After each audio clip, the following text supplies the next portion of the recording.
Well, thank you for that introduction. I'm very happy to be here in Taichung. It is indeed a most livable city, from my perspective.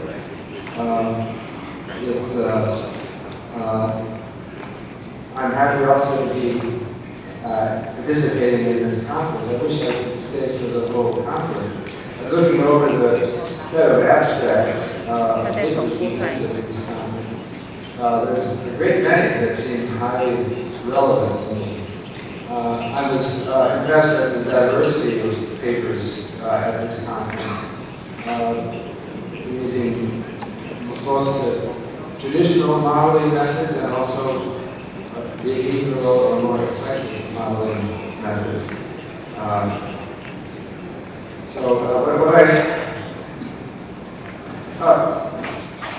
What I want to talk about today, I think, is a culmination of much work that others, including me, have been doing over the years to try to understand asset pricing.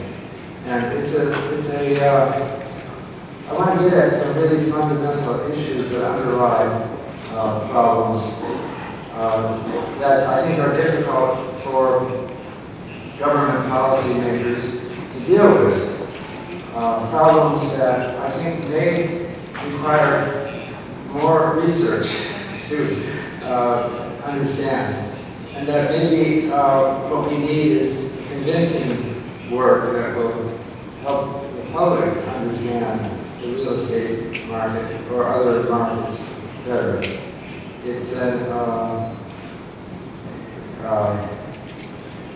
I'm referring particularly to what Mr. Yek referred to as the three highs. The high real estate prices, high home ownership rate, and high vacancy rate. It seems puzzling. How can these things be happening?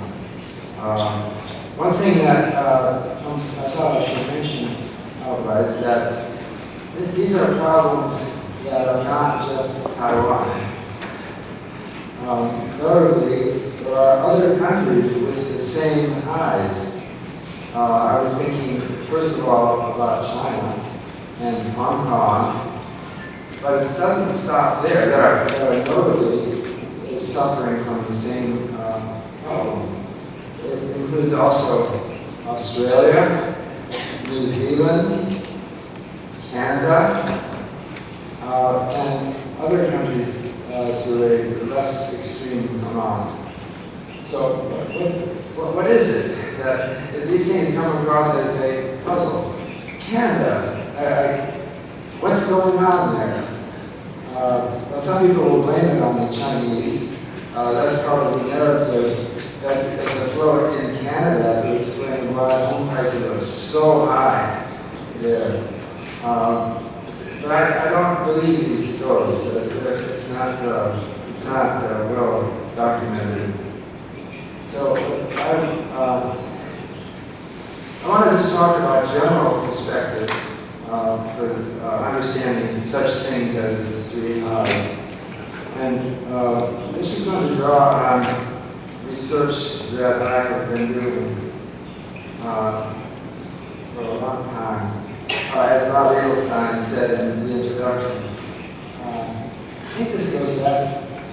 Sometimes it always seemed interesting to me, human psychology and how human actions and predilections shape what actually happens in ways that are not usually talked about by economists. We're coming to a better understanding of the human behavior. We have developments now in neuroscience, and there's a new field called neuroeconomics that's defined by brain research. And I think this is going to creep more into our conventional economics as time goes by. Behavioral economics is from the psychology department. My feeling is that in order to understand things like the three highs, we have to explore human nature more carefully, and we have to use methods that we associate with other departments not traditionally economics departments. So I started out with a book called Irrational Exuberance. By the way, all these books are published in Taiwan too, in complex Chinese and mainland China.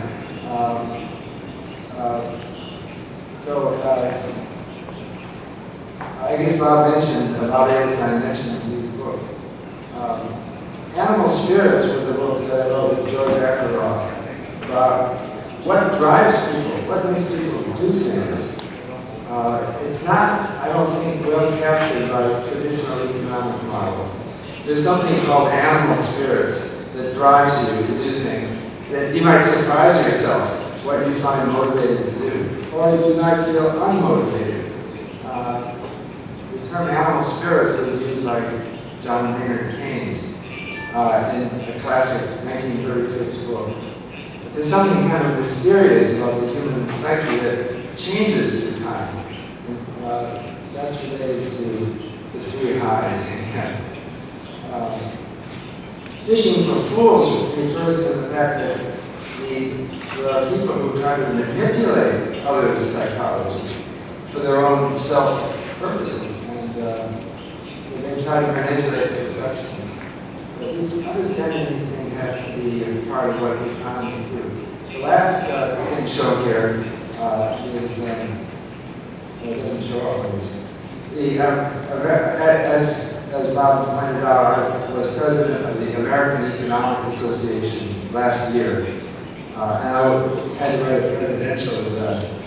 What I found is that most people who give presidential addresses are critics of the profession, and they point out what is not right about our current research. But also, I think they try to be forward-looking. So what I see is our profession is going to change. It is going to be less focused on rational, optimizing economic behavior, so that will always be part of it. It will be more into psychology. Neuroscience is coming. It's going to be big in the profession. And also big data, analysis of large databases about what people are thinking and what people are saying, so we can understand how these things change through time. What's really changing that's driving the economy. So I gave as my title for my American Economic Association presidential address the phrase narrative economics. Now that's the thrust that I'm carrying forward right now. That narratives are stories or theories or ideas that people tell, and they change through time. When people talk, neuroscientists tell us that the human mind is very affected by other people's thinking. We interlink, our brains fall into synchrony, and it goes through conversation. The human species might better be called not Homo sapiens, but Homo narrator. This was proposed by other people, not my idea. But we spend so much time talking, and we tell, our talking tends to take the form of human interest stories and simple, very simple explanations of things that go on. But what I'm going to illustrate is that the things that we see changing have to be understood in terms of changing narratives. I wanted to start with the stock market because historically that's been, okay. I'm going to start with examples of the stock market and also the housing market. I'm going to talk about the theory of speculative bubbles. And I want to talk about another insightful area that economists pay very little attention to, and that is epidemiology from the medical school. Physicians have mathematical models about how a disease epidemic spreads. I believe that it's not new with me, but it hasn't impacted the econ profession as much. Those models help us understand the spread of ideas and stories. So let me start with a picture of the stock market. This is my first example of the power of narratives in driving economic fluctuations. This is the blue line, is the U.S. stock market measured by the S&P 500 back to 1871. And the green line is the earnings per share on the stock market. There's a great deal of volatility in the market. It goes through big booms. You can see 1929, 2000. You can see the high that we're at right now. What drives these? Well, I think it's an embarrassing fact that economics doesn't have any agreement on what is driving that. This is the Taiwan stock market from 1967 to the present. It looks different from the U.S. stock market. Notably, I don't know if there is that spike right around 1990. Isn't that amazing?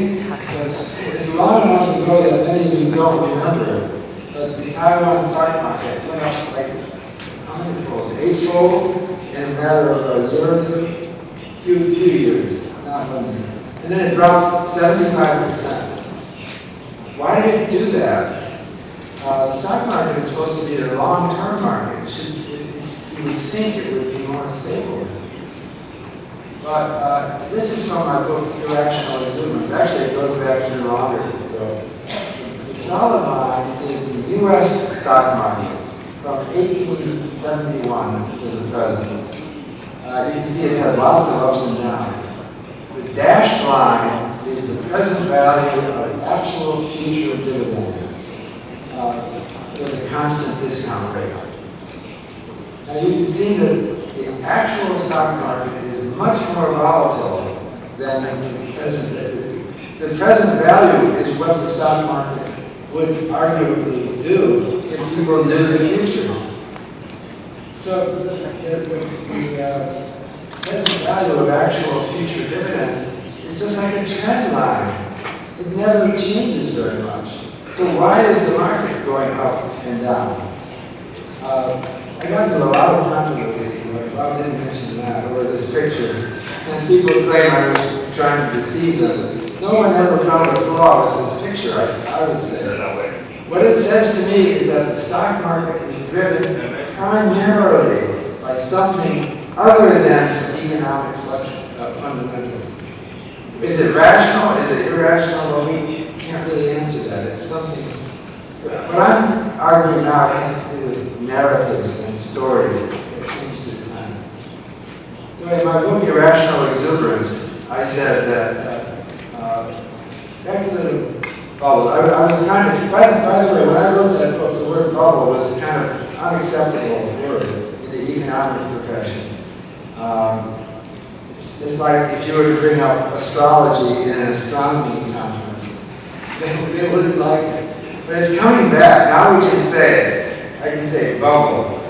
A speculative bubble it's usually a mysterious phenomenon because it's driven by a multitude of narratives that are different. It's not easy to simplify, and it's hard to explain the timing of the movements.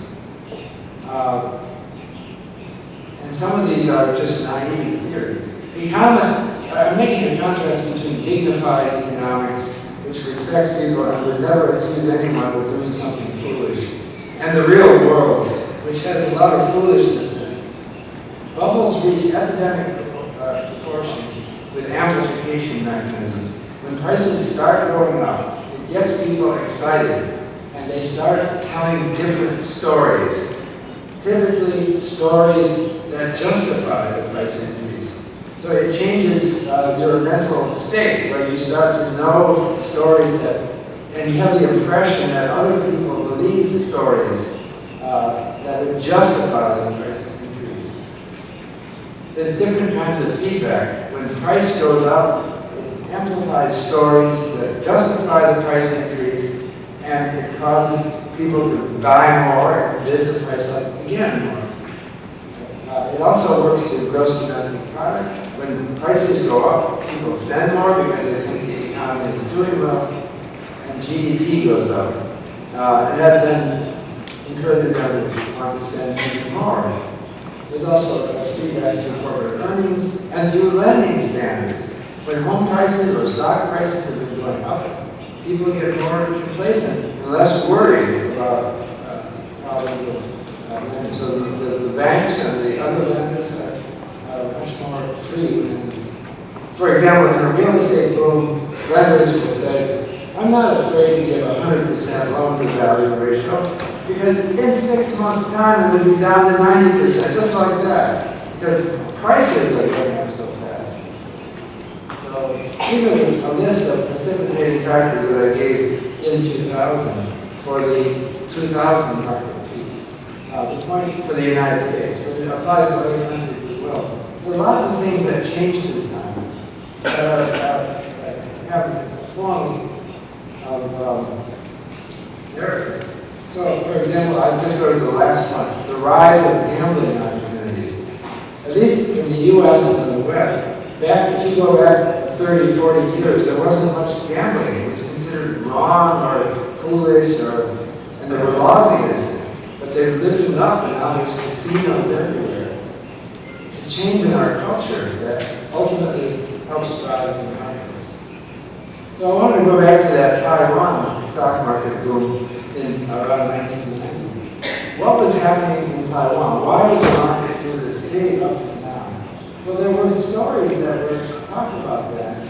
There were technology industry was getting a strong foothold in Taiwan, and people began to think this is the future. And they were correct, by the way. The story wasn't wrong, but there was maybe an overreaction to it. Rules were relaxed around that time for many foreign investors, which is also a rational reason to think that the stock market might go up.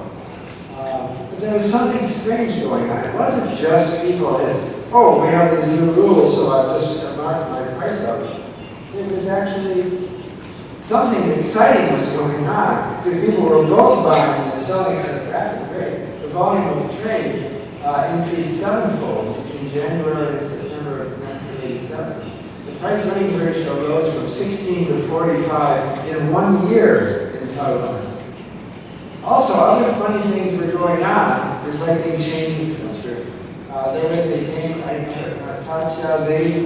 in Taiwan. Anyone remember that? Called Happiness for All. It flourished at the same time that the market was going up. So it seems to me that we have to think something about changing culture and technology. What this shows, this is a plot. I did counts of the word narrative as a percent of all words in scholarly articles in various fields: anthropology, economics, finance, history, political science, psychology, and sociology. And I did it also for the entire history, that's the black bar, and for the last, since the year 2010. Every field outside of economics and finance talks about narratives more than we do. And every field is doing it more. I think we're getting a new trend. I can see it in the abstracts for the papers for this conference. We're interested in what are people thinking.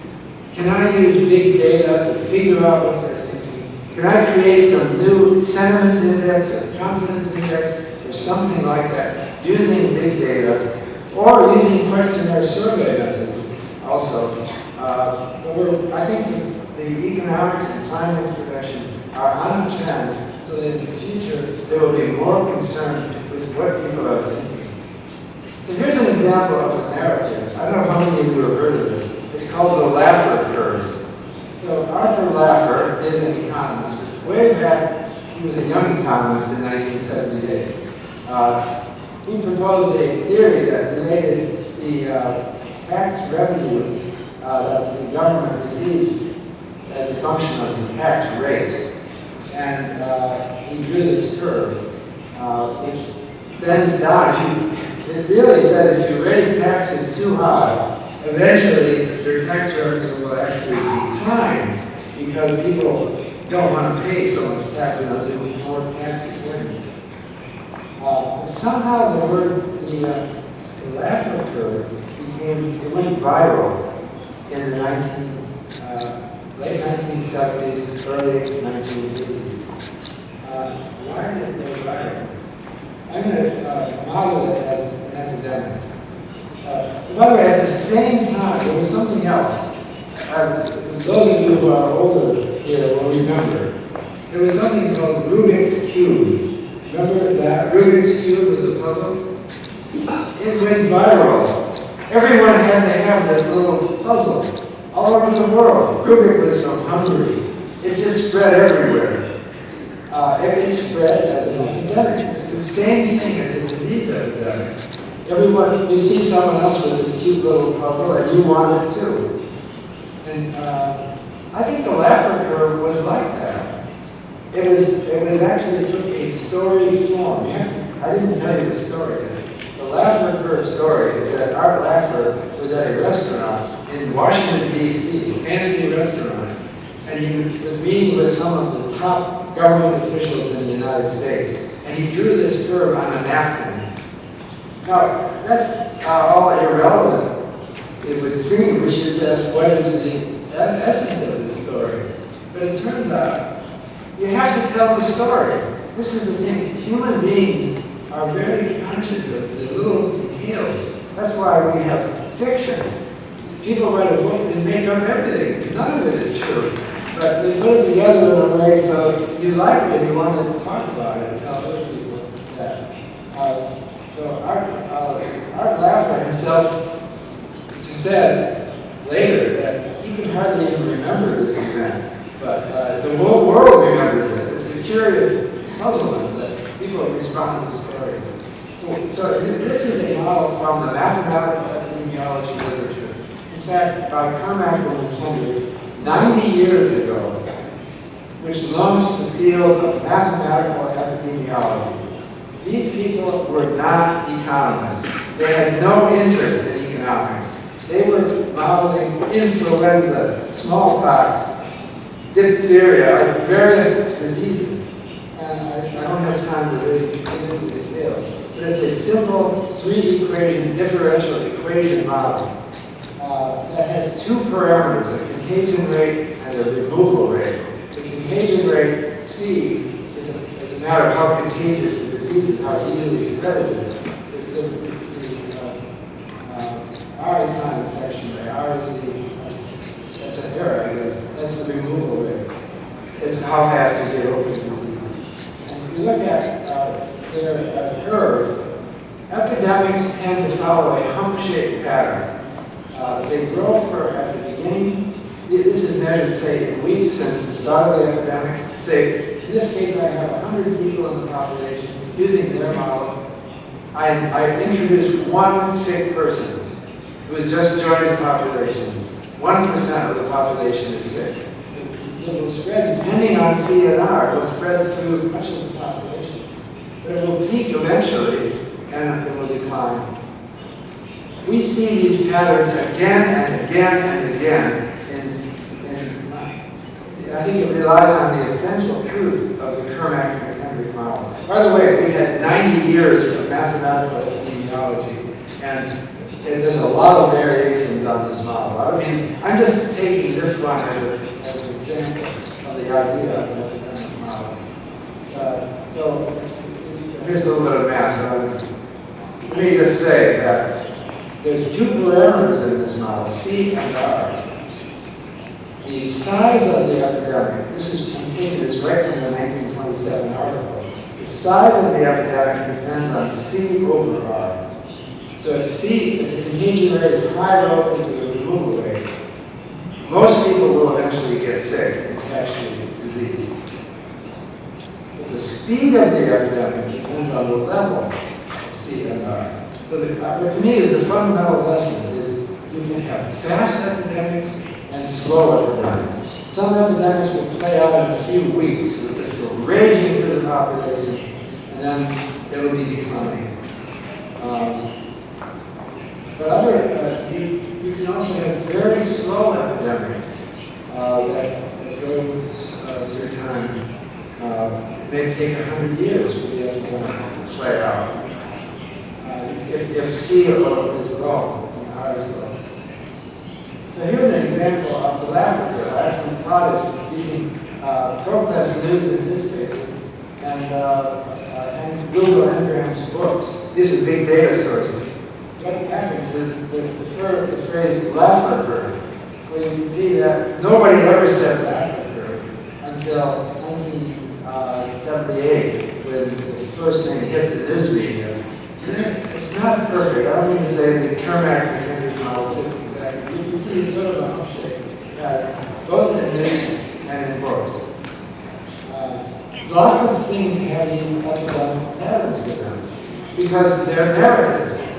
So here, for example, I plotted out the number of times mentioned in books for various famous economic models.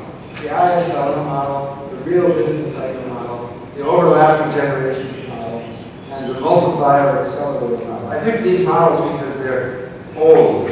So for example, the multiplier accelerator model was published in 1939. The ISLM model was published in 1936. So you can see we have a lot of years after, you can see what happened to them. They're all Kermack-McHenry type surgery. They all rise for a while, and then they decay and are forgotten. They never get completely forgotten, but they come close to being completely forgotten. Also, the interesting thing is that these models don't get popular, in most cases, until 10 or 15 years after they were published. So they go through a latency period where, like academic, where they're too small to be noticed, but then it suddenly explodes in the public notice. And then they'll go for a while and they'll fade away. All of these models are interesting. I recommend you read all of these models shown. Are they right? Well, who knows? Their models are always wrong. They don't fit all the data. They're interesting. But when you look at speculative prices here, you see the same, well, it seems like it's not exactly the same.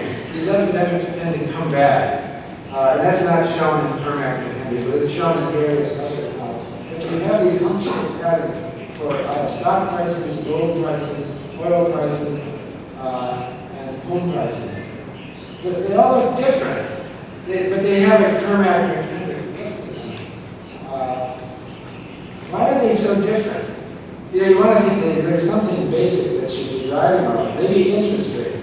But if it was just interest rates that were driving these booms and busts, it would be the same in all these markets. Is there anything to do last week? Gold prices.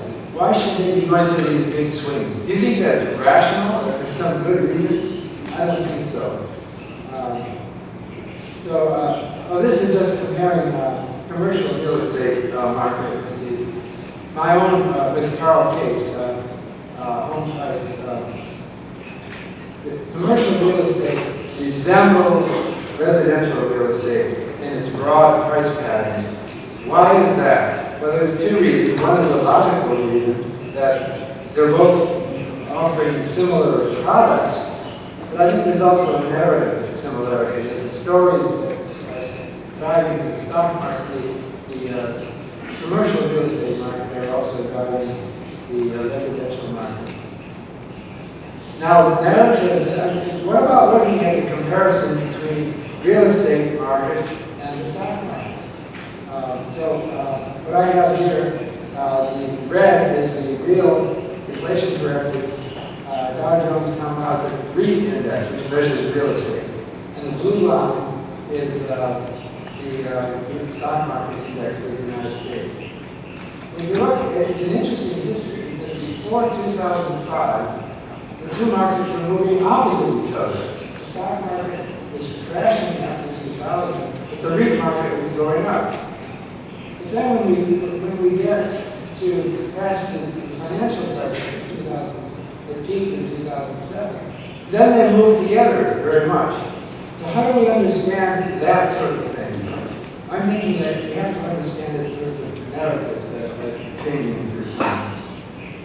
So let me get another home crisis. I created for the second edition of my book, Irrational Exuberance, a home price index for the United States from 1890 to the present. This is an updated version of that. You can see all the fluctuations in U.S. home prices for well over 100 years. First of all, they have not gone up in general. If you look at, there's a popular narrative, which I think helped drive real estate prices in many countries around the world, that real estate is a wonderful investment. But it hasn't been, at least in terms of capital gains. They've gone up to something like 1% a year. You can see big swings that appear at certain intervals of time, points of time. And why did those occur? Well, you might want to look at fundamentals like building costs, population, or interest rates, but they never explain the swings. So I think it's a changing narrative, it's a changing story about markets that drives these movements. So let's look at what caused the most recent housing boom in the United States. One narrative which I've documented is the narrative about flipping houses. The narrative, what does it mean to flip a house? It means to buy it, fix it up, and sell it really quickly and make a lot of money. Well, hopefully make a lot of money fast. So let's look at this narrative of flipping houses. Where did it come from? Well, I think I've documented the intellectual history or the narrative history of the term flipping houses.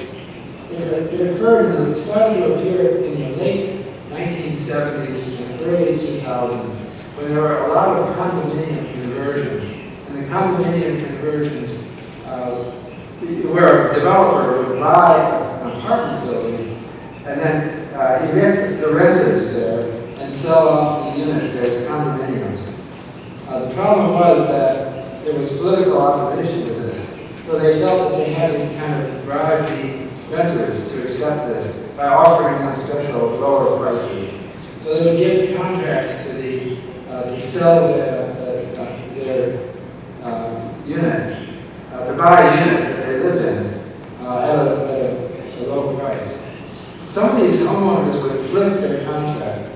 And then the story got out that, hey, if you live in an apartment building and you're offered it, always take it, because you can always flip it. And so these contracts were trading. It was like a neat new idea. So flipping contracts was the first thing. Then it started to spread to the stock market. And people started talking about flipping IPOs, initial public offerings.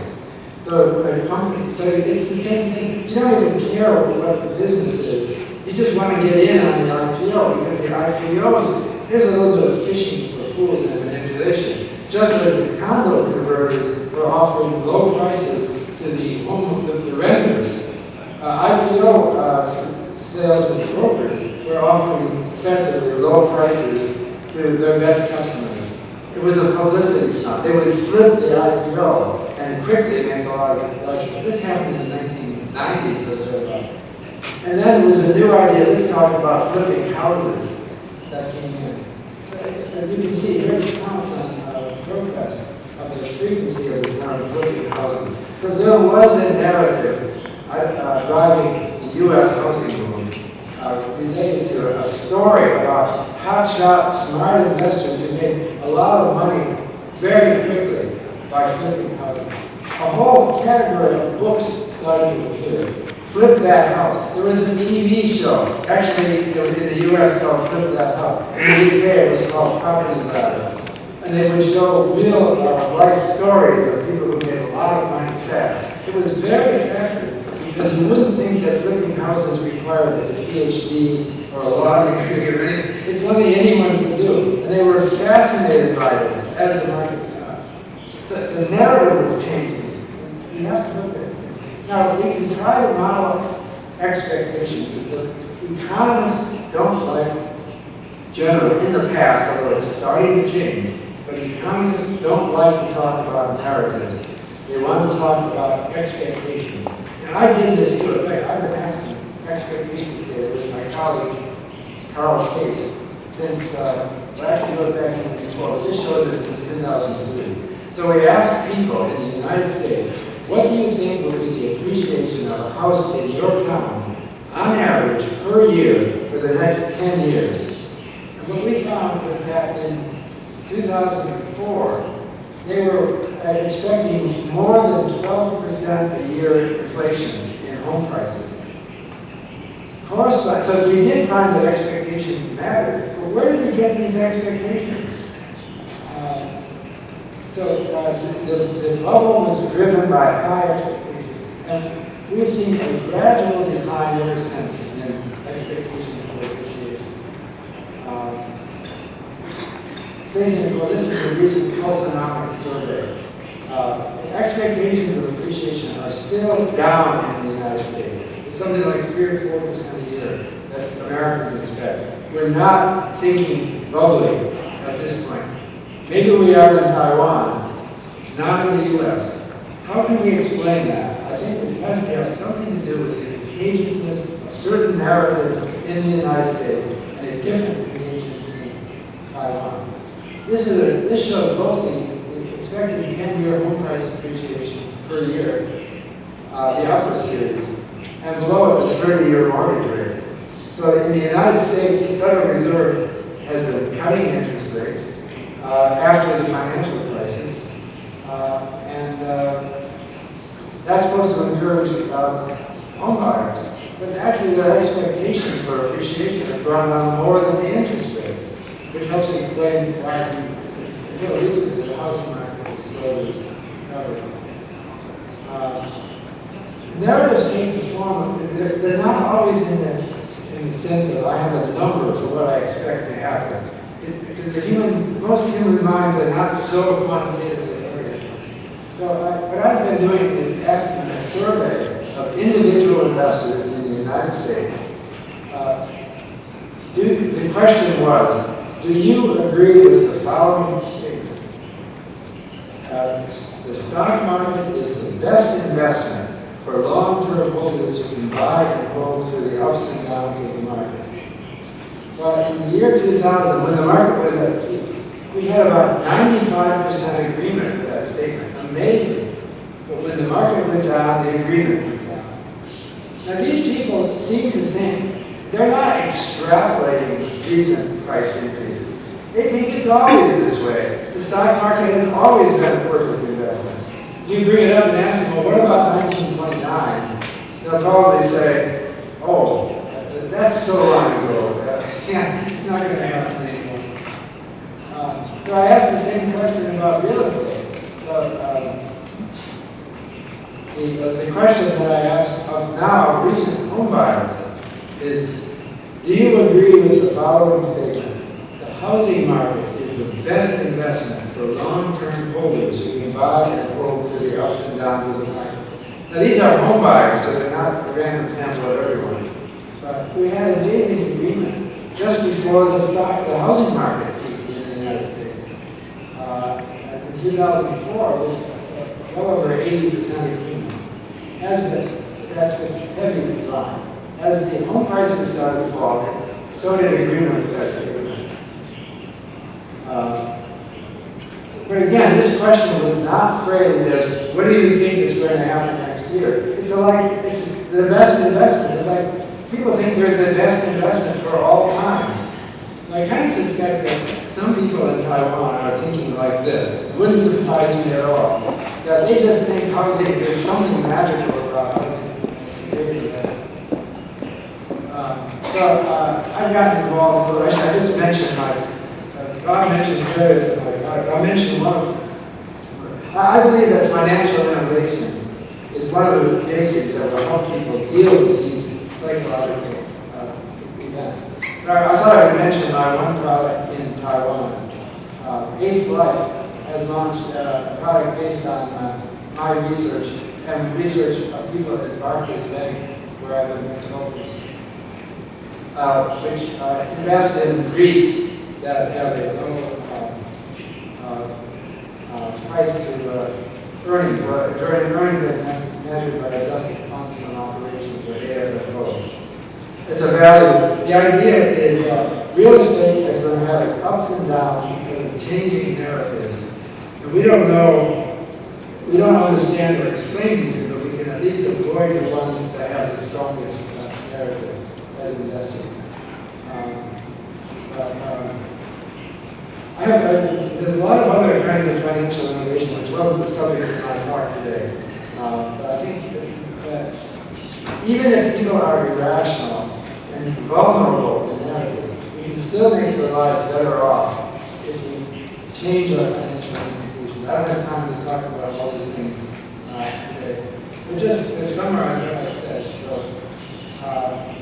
we want to think in terms. I'm actually advocating a much more interdisciplinary approach. It isn't just law and political science and economics.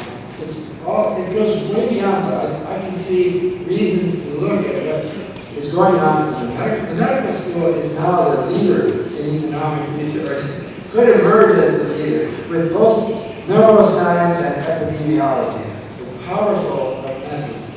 But we also have the history department. We even have literature departments who study what is it that makes a book or a poem a success. Where I think that we as researchers in real estate, financing, economics will be, I'm sort of putting it as a forecast. I think there will be more reaching out to other departments and other fields in academic research. Thank you.